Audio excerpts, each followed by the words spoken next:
Hi Malayalees, നമസ്കാരം.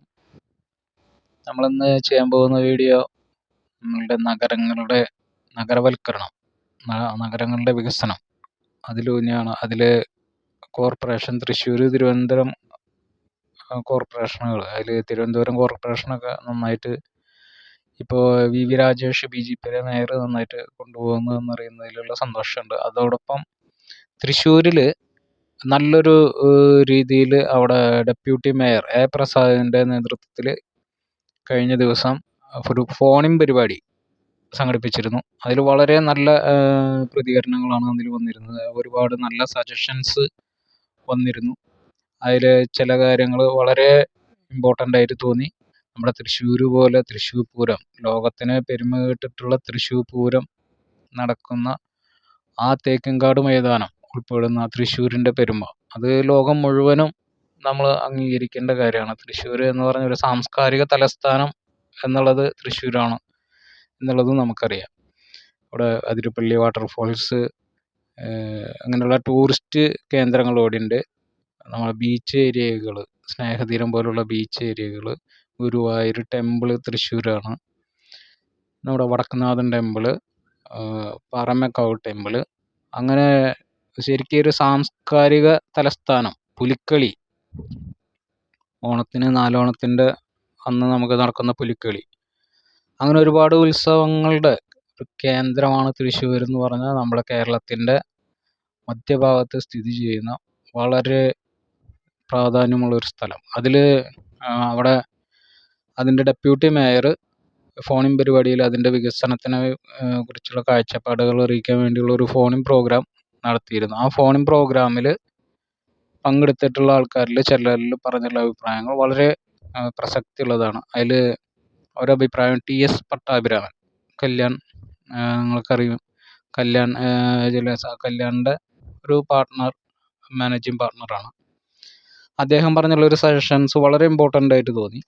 അത് എങ്ങനെയാണ്, ശരിക്കും നമ്മളെ ടൗണിൽ വൃത്തി കുറവ് എന്നുള്ളതാണ് അതിൽ പറഞ്ഞത്. നമ്മളൊരു നഗരത്തിൻ്റെ വൃത്തിയാണ് ശരിക്കും നമുക്ക് പല രാജ്യങ്ങളിൽ നിന്നും വരുന്നവർക്ക് കണ്ട് മറ്റുള്ള സ്ഥലങ്ങളിലൊക്കെ അതിനെപ്പറ്റി അഭിമാനത്തോടു കൂടിയിട്ട് പറയേണ്ട ഒരു സംഭവം വരുന്നത്. അപ്പോൾ ടൗണിൻ്റെ വൃത്തിയെ സംബന്ധിച്ചാണ് അദ്ദേഹം പറഞ്ഞത്. വളരെ ഇമ്പോർട്ടൻ്റ് ആയിട്ടുള്ള കാര്യമാണ്. എവിടെ നോക്കി കഴിഞ്ഞാലും പരസ്യങ്ങൾ മാത്രം, ബോർഡുകൾ, മറ്റൊന്നും അവിടെ കാണാൻ പറ്റാത്ത അവസ്ഥ. തേക്കിൻകാട് മൈതാനം എന്ന് പറഞ്ഞാൽ ഞാനിപ്പോൾ പറഞ്ഞതിൻ്റെ ഇമ്പോർട്ടൻ്റ് വളരെ നല്ലൊരു ഇമ്പോർട്ടൻ്റ് ആണ്. ശരിക്കും ലോകോത്തര നിലവാരത്തിൽ ഒരു ടൂറിസ്റ്റ് കേന്ദ്രമാക്കി മാറ്റാൻ പറ്റുന്ന രീതിയിലുള്ള ഒരു സ്ഥലമാണ് തേക്കിൻകാട് മൈതാനം, തൃശ്ശൂർ ടൗൺ എന്നുള്ളതാണ് അദ്ദേഹത്തിൻ്റെ കാഴ്ചപ്പാട്. അത് വളരെ ശരിയാണ്. അതിൽ ശരിക്കും ഈ വൃത്തിയായിട്ടുള്ള കാര്യങ്ങളിലൊക്കെ ചെയ്തു പോവുകയാണെങ്കിൽ ഒരു പ്രശ്നവുമില്ല.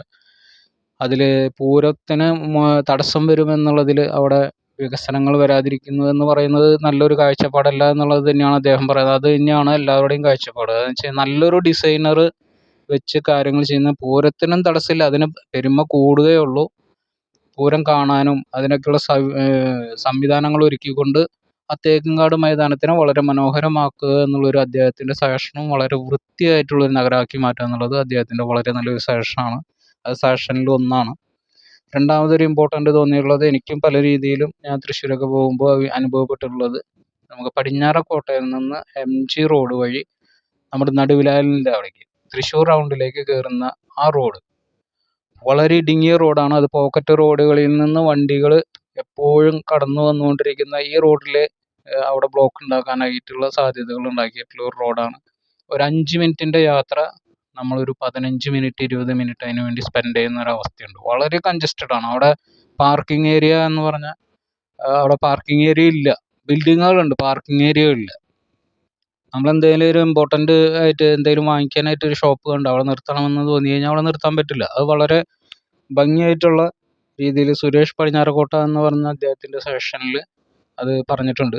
അപ്പോൾ വളരെ കൺജസ്റ്റഡ് ആയിട്ടുള്ളൊരു റോഡ് തന്നെയാണ് അത് തോന്നിയിട്ടുള്ളത്. അങ്ങനെ ഒരുപാട് റോഡുകളുണ്ട്. കുറുപ്പൻ റോഡിലൊക്കെ ഈ കാനയുടെ സ്റ്റാബുകളൊക്കെ ഇങ്ങോട്ട് കയറി നിന്ന് അവിടെ വണ്ടികൾക്കൊക്കെ സൈഡ് കൊടുക്കാൻ പറ്റാതെ പോകുന്നൊരു അവസ്ഥ. വളരെ പ്ലാനിങ് കുറവിൻ്റെ ആണ് പ്രശ്നങ്ങൾ.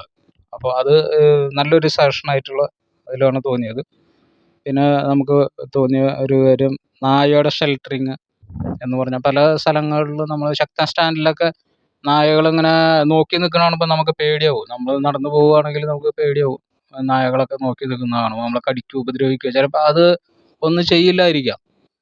എങ്ങാനും നമ്മളുടെ ടൈം ശരിയല്ലെങ്കിൽ ചിലപ്പോൾ കടിച്ചു എന്ന് വരും. അപ്പോൾ നമ്മളൊരു പരീക്ഷണത്തിൽ നിൽക്കലല്ല, അങ്ങനെയുള്ള നായ്ക്കളെ നല്ല ഷെൽട്ടർ ചെയ്ത് അവർക്ക് ഒരു സ്ഥലം കണ്ടെത്തി അവരെ മാറ്റി ഈ ഇത് ചെയ്യാനുള്ളൊരു സംവിധാനം വരുന്നുള്ളൊരു സജഷൻ, അത് നല്ലൊരു സജഷനായിട്ട് തോന്നി. പിന്നെ തോന്നിയെന്ന് വെച്ച് കഴിഞ്ഞാൽ ഒരു പാലം KSRTC നമ്മുടെ പണി അവിടെ തുടങ്ങിയിട്ടുണ്ട്. അതിൻ്റെ പൊളിച്ചിട്ട് ഇപ്പോൾ അവിടെ പണികൾ തുടങ്ങിയിട്ടുണ്ട്. അപ്പോൾ KSRTC സ്റ്റാൻഡിൻ്റെ പണിയുടെ പൂർത്തിയാകുമ്പോൾ അവിടെ ശരിക്ക് നല്ലൊരു അന്തരീക്ഷം അവിടെ രൂപപ്പെടും. അപ്പോൾ അവിടെ നിന്ന് വടക്കേ സ്റ്റാൻഡിലേക്ക് ഏകദേശം നമ്മൾ റൗണ്ട് ക്രോസ് ചെയ്യുകയാണെങ്കിൽ ഏകദേശം ഒരു 2.5 കിലോമീറ്റർ കഷ്ടി വരും എന്നുള്ളതാണ് തോന്നുന്നു. അപ്പോൾ ആ 2.5 കിലോമീറ്റർ ഒരു പാലം, മേൽപ്പാലം കൊണ്ടുവരികയാണെങ്കിൽ ഓൾറെഡി KSRTC സ്റ്റാൻഡിൽ നിന്നുള്ള ആളുകൾക്ക് ഈ നമ്മളുടെ റൗണ്ട് അബൌട്ട് ക്രോസ് ചെയ്ത് അങ്ങോട്ട് പോവാം എന്നുള്ളൊരു സജഷനാണ്. അത് റൗണ്ട് അബൌട്ട് ക്രോസ് ചെയ്ത് കഴിഞ്ഞാൽ അത് ബുദ്ധിമുട്ട് പല രീതിയിലുണ്ട്. അതെങ്ങനെയാണെന്നുള്ളതിനൊരു പ്ലാനിങ് കണ്ടെത്താണെങ്കിൽ അത് നല്ലതാണെന്നുള്ളൊരു സജഷൻ തോന്നി. അത് പ്രായോഗികമാവുമോ എന്നുള്ളതൊക്കെ എല്ലാം പിന്നെ നോക്കി വിലയിരുത്തി ചെയ്യേണ്ട കാര്യങ്ങളാണ്. അതിനുശേഷം വളരെ ഇതായിട്ട് തോന്നിയത് തെരുവ് കച്ചവടക്കാരുടെ കാര്യമാണ്. തെരുവ് കച്ചവടക്കാർ ഇപ്പം നമ്മളവരെ മാറ്റി താമസിപ്പിച്ച് കഴിഞ്ഞാൽ അവർ പിന്നെയും വന്നുകൊണ്ടിരിക്കും. നമുക്കവരെ ഒരുപാട് പേരെ നമ്മളിപ്പോൾ അവിടെ ഒരുപാട് സ്ഥലങ്ങളൊക്കെ കൊടുത്ത് വർഷങ്ങളായിട്ട് ചെയ്തുകൊണ്ടിരിക്കുന്നതാണ്. പുതിയ ആൾക്കാർ ഇങ്ങനെ വന്നുകൊണ്ടിരിക്കും തെരുവ് കച്ചവടം ചെയ്യും. അപ്പോൾ അതെല്ലാം നമ്മളത് നിർത്തലാക്കുമ്പോൾ അവരെ പുനരധിവസിപ്പിക്കാനുള്ളൊരു സ്ഥലം കൂടി കണ്ടെത്തി അവരെ പുനരധിവസിപ്പിച്ചതിന് ശേഷം അവിടെ തെരുവ് കച്ചവടത്തിന് വളരെ നിയന്ത്രണങ്ങൾ ഏർപ്പെടുത്തേണ്ട സ്ഥലങ്ങളിൽ ഏർപ്പെടുത്തുക തന്നെ വേണം. അവിടെ വാഹനങ്ങൾക്ക് അല്ലെങ്കിൽ ജനങ്ങൾക്ക് ബുദ്ധിമുട്ടില്ലാത്ത രീതിയിൽ മാത്രം കച്ചവടം ചെയ്യാനുള്ളൊരു ഏരിയ കണ്ടുപിടിച്ച് അവർക്ക് ആക്കി കൊടുക്കുന്നത് നല്ലതായിരിക്കും. അത് ശക്തൻ സ്റ്റാൻഡിലേക്ക് പോകുമ്പോൾ, വടക്കേ സ്റ്റാൻഡിലേക്ക് പോകുമ്പോൾ, റെയിൽവേ സ്റ്റേഷനിലേക്ക് പോകുമ്പോൾ അവിടെയൊക്കെ ആവശ്യമാണ് തെരുവ് കച്ചവടങ്ങൾ. പക്ഷെ അതിന് ജനങ്ങളെ ബുദ്ധിമുട്ടിക്കുക, വാഹനങ്ങൾക്ക് ബുദ്ധിമുട്ടില്ലാത്ത രീതിയിൽ ചെയ്യുകയാണെങ്കിൽ നല്ലതാണ്. വളരെ നല്ല കാര്യമാണ്. ആ പറഞ്ഞ ഒരു സജഷൻസും നല്ലൊരു ഇമ്പോർട്ടൻ്റ് കാര്യമായിരുന്നു. പിന്നെ ഞാനൊക്കെ തൃശ്ശൂർ പോകുമ്പോൾ വളരെയധികം റിലാക്സ് ചെയ്ത് നമ്മൾ ചെന്നിരുന്ന് ഒരുപാട് കാര്യങ്ങൾ ഡിസ്കഷൻ ചെയ്യുന്നൊരു സ്ഥലമാണ് പബ്ലിക് ലൈബ്രറിയുടെ പുറം ഭാഗം. അതായത് പബ്ലിക് ലൈബ്രറിയുടെ ഉള്ളിലല്ല, പബ്ലിക് ലൈബ്രറി നവീകരണം അത് വളരെ നല്ലൊരു കാര്യമാണ്. ഞാൻ ഇപ്പം അടുത്ത് പബ്ലിക് ലൈബ്രറിയിൽ പോയപ്പോൾ അവിടെ നമ്മുടെ ടോയ്ലറ്റ് യൂറിൻ പാസ് ചെയ്യാനായിട്ട് ഒരു രക്ഷയില്ല. അത് പൂട്ടിയിട്ടിരിക്കുകയാണ്. മൂക്ക് പൊത്തി വേണം ഒരു സൈഡിൽ നിന്നിട്ട് അതിങ്ങനെ ഇത് ചെയ്തുകൊണ്ടിരിക്കുകയാണ്. വളരെ ശോചനീയമായ അവസ്ഥയാണ് പബ്ലിക് ലൈബ്രറിയുടെ മൂത്രപ്പുരകൾ. അപ്പം അത് വളരെ നല്ലൊരു സജഷനാണ്. അത് എന്തായാലും ഇമ്പോർട്ടൻ്റ് ആയിട്ടുള്ളൊരു കാര്യമാണ്. അവിടെയൊക്കെ ഒരുപാട് മാറ്റങ്ങൾ വരുത്തേണ്ട സമയങ്ങളായി കഴിഞ്ഞു. പിന്നെ ഒരു തോന്നിയതെന്ന് വെച്ചാൽ എലിവേറ്റഡ് ഹൈവേ ട്രാഫിക് ബ്ലോക്ക് പരിഷ്കരണം. അതാണ് നമ്മൾ പട്ടാളം മാർക്കറ്റ് മുതൽ പൂങ്കുന്നം വരെ നീളുന്ന എലിവേറ്റഡ് ഹൈവേ. അത് നല്ലൊരു സജഷനായിട്ട് തോന്നി. എന്ന് വെച്ചാൽ പട്ടാളം റോഡ് ആ ഒരു ഏരിയ ശരിക്കും നല്ല കൺജസ്റ്റഡ് ഏരിയ ആണ്. ശരിക്കും പറയുകയാണെന്ന് വെച്ചാൽ അത് നമ്മളെ റെയിൽവേ സ്റ്റേഷൻ, പിന്നെ പൂങ്കുന്നം എത്തുന്ന ആ ഒരു റോഡ് നമ്മൾ വരികയാണെങ്കിൽ നമ്മുടെ തച്ചിറായിൽ ആ ഒരു ഏരിയയിൽ കൊക്കാല ആ റോഡൊക്കെ എന്ന് പറഞ്ഞാൽ വളരെ കൺജസ്റ്റഡ് ഏരിയ ആണ്. അവിടെ എങ്ങനെ നമ്മൾ വൺ വേ ആക്കിയെന്ന് പറഞ്ഞാൽ ഇപ്പോഴും വളരെ ട്രാഫിക്കാണ്. അത് ശരിക്കും നമ്മൾ ഒരു എന്തെങ്കിലും അത്യാവശ്യ കാര്യങ്ങൾക്ക് വേണ്ടി നമ്മൾ ഡ്രൈവ് ചെയ്ത് പോവുകയാണെങ്കിൽ തന്നെ നമുക്ക് പറഞ്ഞ സമയത്തൊന്നും എത്താൻ പറ്റില്ല. ഒരു കിലോമീറ്റർ യാത്ര ചെയ്യണമെന്ന് വെച്ച് കഴിഞ്ഞാൽ നമ്മൾ 10-15 മിനിറ്റ് മിനിമം എടുത്തിട്ടാണ് നമ്മൾ അവിടേക്ക് പോകുന്നത്. അപ്പോൾ എലിവേറ്റഡ് ഹൈവേ നിർബന്ധമാണ് കേട്ടോ. തൃശ്ശൂർ ടൗണിൽ പല ഭാഗങ്ങളിലും എലിവേറ്റഡ് ഹൈവേ നിർബന്ധമാണ്. അതിൽ ഒന്ന് ഈ പറഞ്ഞ സ്ഥലത്ത് വരികയാണെങ്കിൽ നല്ലതാണ്. പട്ടാളം മാർക്കറ്റ് മുതൽ പൂങ്കുന്നം വരുന്ന ആ ഏരിയ വരെ അത് നല്ലൊരു സജഷനായിട്ട് തോന്നി.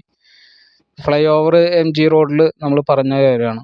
അത് ചുങ്കം വരെയുള്ള ഭാഗത്ത് ഒരു ഫ്ലൈ ഓവർ നിർമ്മിക്കുക എന്ന് പറഞ്ഞു കഴിഞ്ഞാൽ വളരെ ഗതാഗത കുരുക്കുകൾ വളരെ നല്ല രീതിയിൽ കുറയും എന്നുള്ളത് തന്നെയാണ്. പിന്നൊരു സാംസ്കാരിക നിലയത്തിൻ്റെ കാര്യം പറഞ്ഞിട്ടുണ്ട്. അത് നല്ലൊരു സജഷനാണ്. ശരിക്കും നമ്മൾ തൃശ്ശൂർ സാംസ്കാരിക കേന്ദ്രമാണല്ലോ. അപ്പോൾ അതിൻ്റെ ഭാഗമായിട്ട് അവിടെ കലാകാരന്മാർ പലരും ഏറ്റവും കൂടുതൽ നമ്മൾ ഇതൊക്കെയുള്ള പാലക്കാടും ഇവിടേക്കുള്ള തൃശ്ശൂരുള്ള ഒരുപാട് കലാകാരന്മാരുണ്ട്. കേരളത്തിലുടനീളമുള്ള കലാകാരന്മാരുണ്ട്.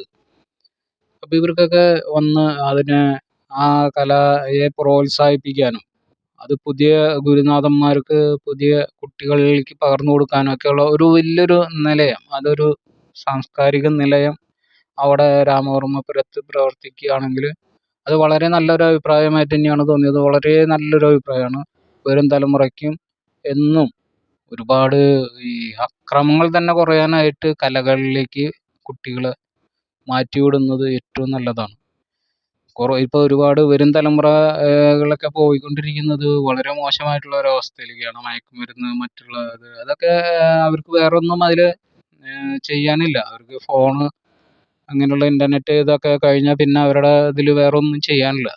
അപ്പോൾ അവരൊക്കെ എന്ന് പറഞ്ഞാൽ ഒരു കലാപരമായിട്ടുള്ള രീതികളിലേക്ക് കടത്തിവിടേണ്ടതുണ്ട്. അവരെ ഓരോ കോർപ്പറേഷൻ ഏരിയകളിലുള്ള സ്ഥലങ്ങളിലും അങ്ങനെ ചെയ്തു കഴിഞ്ഞാൽ അതാത് ജില്ലകളിലൊക്കെ വളരെ നല്ലൊരു മാറ്റങ്ങൾ കുട്ടികളിലേക്ക് തന്നെ വരും എന്നുള്ളത് തന്നെയാണ് അഭിപ്രായം.